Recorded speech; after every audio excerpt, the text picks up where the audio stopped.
Soak this into your heart.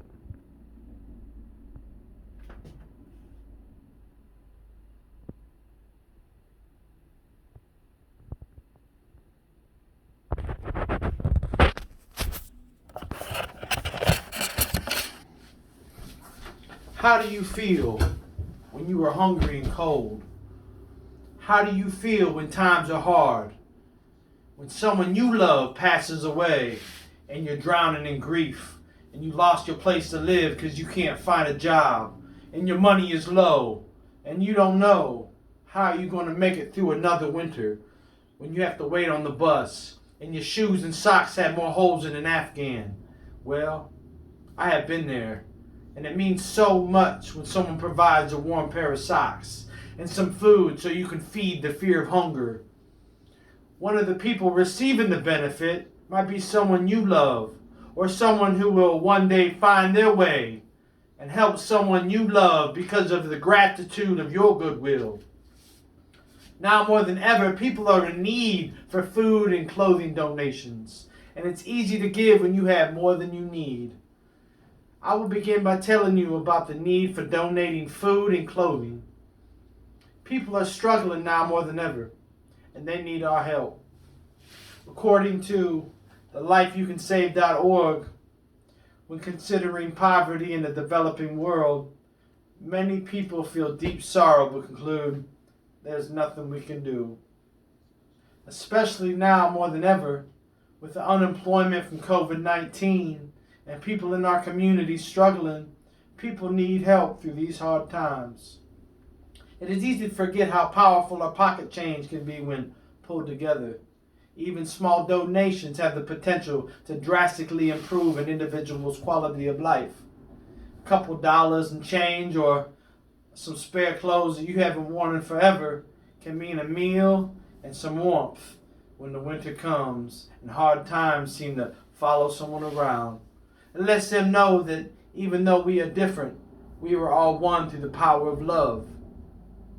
The APA.org website on the effects of poverty, hunger, and homelessness on children and youth in 2020 state that children who experience severe hunger are at an increased risk for the following negative outcomes: homelessness, chronic health conditions, stressful life conditions, psychiatric depression, behavioral problems, and internalizing behavior, including depression, anxiety, withdrawal, and poor self-esteem.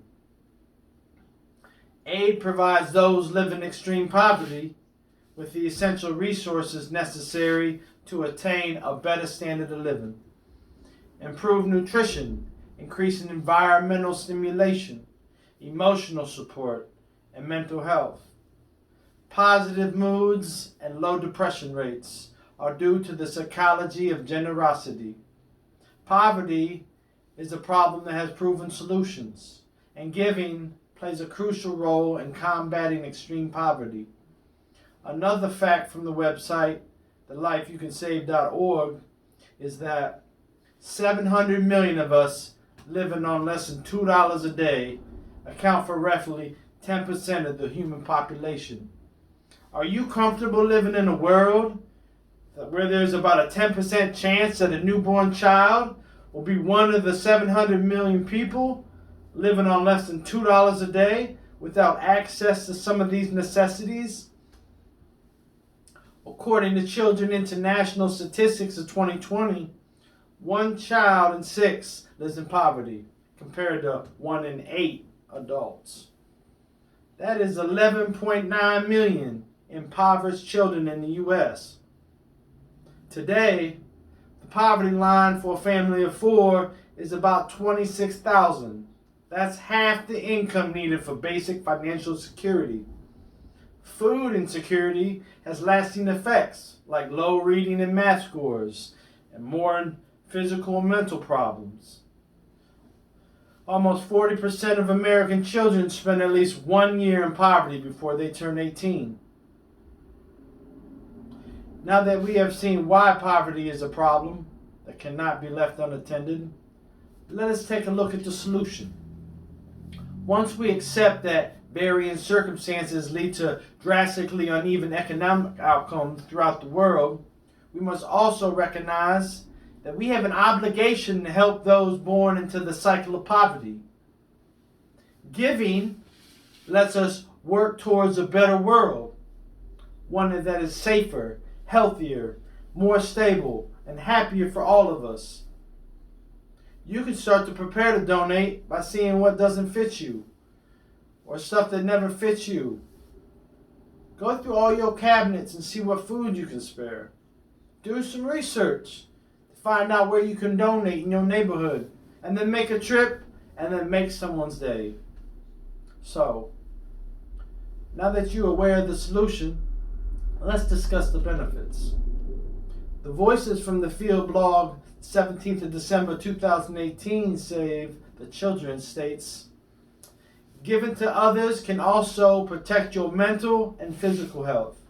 It can reduce stress, combat depression, keep you mentally stimulated, and provide a sense of purpose. Donating connects you to others. Donating is good for your mind and body. Donating brings fun and fulfillment into your life. As you can easily see, donating to those in need can be one of the most important decisions you ever make, and one of the greatest gifts you could ever give. What if the person waiting on the list needing food or warm clothing in winter was someone you loved? Imagine you had a son or a daughter struggling and cold and hungry. Think of the comfort of knowing that your loved one was provided some food and warm clothing to get them through some hard times. Giving is in our nature. Have you ever felt compelled to help someone? A gut reaction as you witness a struggle and recognize that you were capable of support, whether it was a person stumbling on the street, falling on hard times because of illness, whether it is someone close to us or a stranger. Our first impulse is to help. All in all, the activity of donation is a significant traditional virtue. It does not matter how much money a person has. If they share their bounty, they feel uplifted.